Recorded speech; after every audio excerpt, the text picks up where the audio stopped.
নমস্কার বন্ধুরা, অরুন্ধতী রান্নাঘরে আপনাদের সবাইকে স্বাগত। আশা করি সকলেই ভালো আছেন। আজকের রেসিপি ধোকার ডালনা। আমি যেভাবে রান্নাটা করি সেইভাবে আপনাদেরকে আমি শেয়ার করছি রেসিপিটা। আর এটা অনেক পুরনো একটা রান্না, খেতে কিন্তু খুবই ভালো হয়। রান্নাটা কিভাবে করেছি সেটা আমি এখানে দেখাই। এখানে আমি কিছুটা আদা আর দুটো কাঁচা লঙ্কা নিয়েছি, আর ছোলার ডাল ভিজিয়ে রেখেছিলাম। ছোলার ডালটাকে আমি একটা ভালো পেস্ট তৈরি করে নেব। আর এদিকে গ্যাসের মধ্যে কড়াইটা বসিয়ে দিয়ে একটু তেল দিয়ে দিলাম।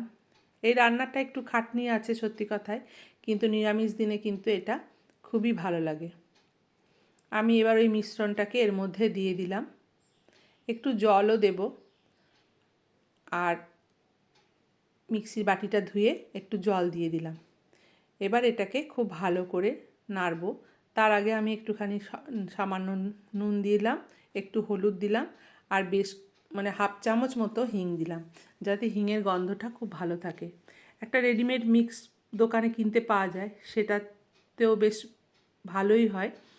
তাড়াহুড়ো থাকলে পরে সেটা করলে ওটাও বেশ ভালো লাগে, তবে বাড়িতে এইভাবে করলে পরে তো সত্যিই খুবই ভালো লাগে। আমরা কম বেশি এটা সবাই করে থাকি। তো আমি ভাবলাম আমি আজকে রান্নাটা করলাম, তো চলুন তাহলে আপনাদের সাথে শেয়ার করি। এই কাজটাই খুব কঠিন, কড়াইয়ের মধ্যে ভীষণভাবে লেগে যায়, আর এটাকে সমানেই নেড়ে যেতে হয়।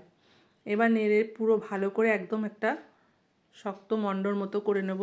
যতক্ষণ না পর্যন্ত একদম পুরো শুকিয়ে যাবে জলটা, ততক্ষণ পর্যন্ত এইভাবে রান্না করতে হবে। একটা চটচটে ব্যাপার আসবে। তারপরে আমি এটাকে একটা ডিশ নিয়েছি, ডিশের মধ্যে একটু সর্ষের তেল দিয়ে দেবো। তেল দিয়ে এটাকে খুব ভালো করে মাখিয়ে নেব। তারপরে ওই মিশ্রণটাকে এর মধ্যে দিয়ে কিছুক্ষণের জন্য ঠান্ডা হতে দেবো। তারপর বরফি আকারে কেটে নিয়ে এই রান্নাটা করব। সবাই আমরা এটা কম বেশি করে থাকি, তবে এটা যেহেতু একটু সময় সাপেক্ষ রান্না, সেহেতু একটু ধৈর্য ধরেই করতে হয়, বা খুব সময় থাকলে পরে তবেই করতে হয়। আজকালকার ব্যস্ততার দিনে খুবই কমই হয়ে গেছে এইসব রান্নাগুলো, কিন্তু এইগুলো আগেকার দিনের রান্না, খুবই ভালো লাগে খেতে। আগে তো কোনো ব্যাপারই ছিল না, চটজলদি সবাই করে নিত। যখন তখনই দেখতাম যে এই রান্নাটা সবাই করছে। আমার মা খুব ভালো রান্নাটা করতো, এখন আর তো রান্না বান্না করতে পারে না, করেও না, অনেক দিনই খাইনি। তো যাই হোক, এবার আমি এই আলুগুলো লম্বা লম্বা করে টুকরো করে দুটো আলু কেটে নিয়েছি, আর বেশ কিছুটা কড়াইয়ের মধ্যে তেল গরম করতে দিয়ে তারপরে এই আলুগুলো দিয়ে দিলাম।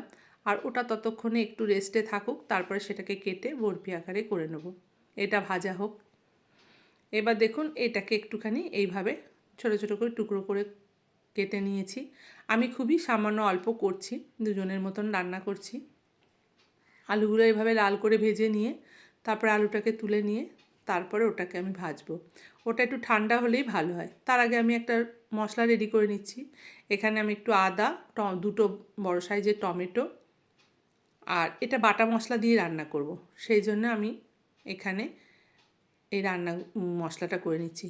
4টে শুকনো লঙ্কা দিলাম ছোট ছোট, একটু জিরে দিলাম, দিয়ে এটাকে পেস্ট করে নেব। আর কড়াইটার ওই তেলটার মধ্যেই আমি এই বরফির মতো এগুলো যেগুলো কেটে রেখেছি ডাল বাটাটা, সেইটাকে দিয়ে আমি এখানে এগুলো ধোকাগুলো ভেজে নেব। একটু লাল করে ভালো করে ভেজে নিতে হবে, আর খুব সাবধানে করতে হবে যাতে ভেঙে না যায়। যতক্ষণ না ওই পাকটা ঠিক হবে ততক্ষণ পর্যন্ত কিন্তু এটা ঠিক মতো ভাজা হবে না, বা তরকারিতে দিলে পরে গলে যাবে। সেই জন্য ওই রান্নাটা খুবই ভালো করে করতে হয়, এটাই একটা বিশেষ ব্যবস্থা। তো এইভাবে এইগুলোকে অল্প অল্প করে আমি ভেজে নেব। এক বাজ ভাজা হয়ে গেছে, তারপর আরও এক বাজ ভেজে নিয়ে তারপর ওই তেলের মধ্যেই তেজপাতা, শুকনো লঙ্কা, গোটা গরম মশলা দিয়ে দিলাম। দেখুন, এগুলো আলু আর এগুলো সমস্ত ভাজা হয়ে গেছে, আর মশলাটাও ভাজা হয়ে গেছে। এবার আমি যে পেস্টটা করে রেখেছিলাম সেই পেস্টটা আমি এর মধ্যে দিয়ে দিলাম। আমি ধনে গুঁড়ো বা অন্য কিছু দিচ্ছি না, আমি শুধু জিরেটাই দিয়েছি, আর টমেটোটা একটু বেশি দিয়েছি। আর যে কোনো তরকারিতে টমেটোটা বাটা যদি দেওয়া হয় না, তার কালারটা বলুন, রান্নাটা বলুন, স্বাদটা বলুন, সব কিছু কিন্তু একটু আলাদা হয়। আমি এখানে পরিমাণ মতো হলুদ, নুন আর মিষ্টি দিয়ে দিলাম। আমরা একটু অল্প মিষ্টি খাই, তার জন্য খুবই সামান্য দিলাম, আপনারা আপনাদের মতো দেবেন। নিরামিষ দিনে কিন্তু বা ঠাকুরের ভোগ কাজে কিন্তু এই রান্নাটা আমরা করে থাকি। এবার মশলাটা খুব ভালো করে কষিয়ে নিয়ে আলুগুলো আমি দিয়ে দেবো, কারণ আলুগুলো একটু সেদ্ধ হবে আর খুব বেশি ঝোল করব না, ঘন ঘন হবে তরকারিটা। তার জন্য আলুটা যাতে খুব ভালো সেদ্ধ হয় সেই জন্য 50% তো আলুটা ভাজার সময় সেদ্ধ হয়ে গেছে। তো আমি এই মশলার সাথেও একটুখানি ভালো করে দিলাম। আর তরকারি কালারটা দেখুন খুবই ভালো এসছে। এইভাবে মশলাটাকে খুব ভালো করে ভেজে নেব আলুর সাথে। তারপরে আমি অল্প পরিমাণে জল দিয়ে দেবো।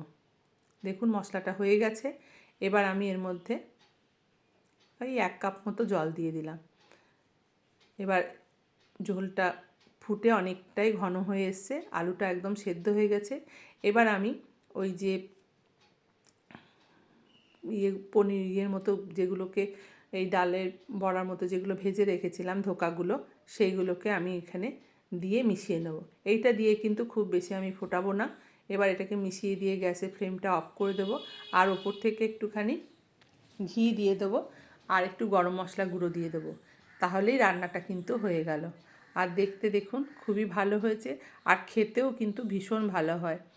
আপনারা অবশ্যই এটাকে একবার রান্না করতে পারেন। এইভাবে একটু কষ্ট হয় সত্যি কথায়। চলুন আমি একটা প্লেটে আপনাদেরকে তুলে দেখাই।